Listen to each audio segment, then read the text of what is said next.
Kamu pernah ngalamin gak yang tadinya mood kamu bagus-bagus aja, ketawa-ketawa, dan bahagia, tapi sekarang tiba-tiba jadi bad mood atau sedih gitu? Bahasa kerennya sih, sekarang orang-orang pada nyebutnya tuh dengan istilah mood swing. Sederhananya, perubahan suasana hati yang terjadi secara tiba-tiba.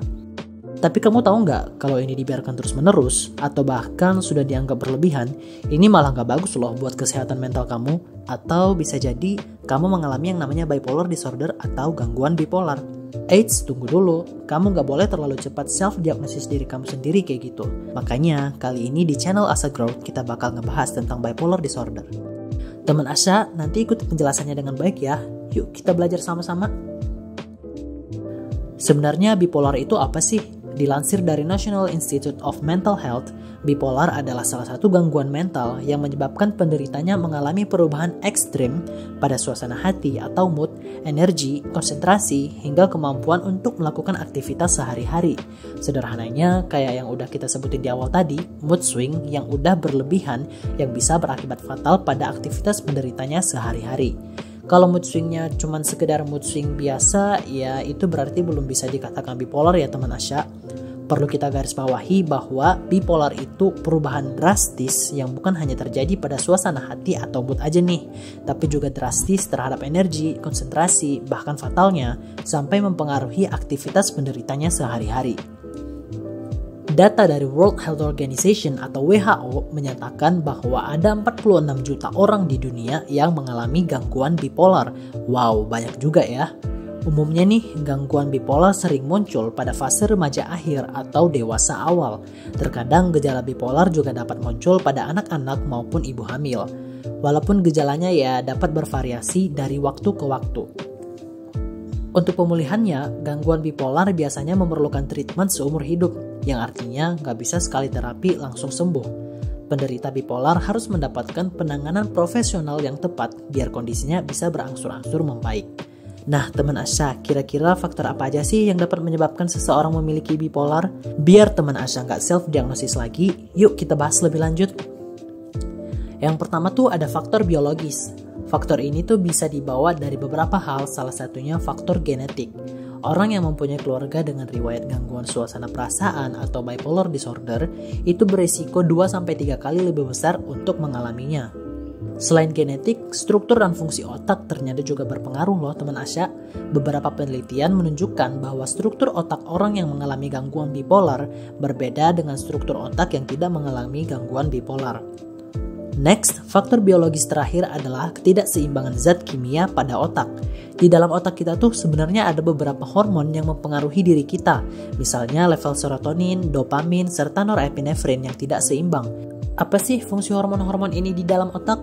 Serotonin adalah hormon yang bertugas untuk membawa pesan antar sel di dalam otak. Hormon inilah yang berperan penting dalam memperbaiki suasana hati menjadi lebih baik, sehingga kamu jadi merasa lebih bahagia. Orang yang kekurangan hormon serotonin dapat membuat suasana hatinya menjadi buruk, yang besar kemungkinan mengalami bipolar disorder. Hormon dopamin adalah senyawa kimiawi di dalam otak yang berperan untuk menyampaikan rangsangan ke seluruh tubuh. Hormon ini mempengaruhi berbagai aktivitas manusia, mulai dari kemampuan mengingat hingga menggerakkan anggota tubuh. Hormon dopamin juga disebut sebagai hormon pengendali emosi. Kekurangan hormon ini bisa mengakibatkan penderitanya sulit mengendalikan emosi nih teman Asya. Sedangkan norepinefrin dilepaskan oleh tubuh untuk meningkatkan detak jantung dan pemompaan darah dari jantung. Fungsi ini juga meningkatkan tekanan darah dan meningkatkan kadar gula darah untuk memberikan lebih banyak energi bagi tubuh.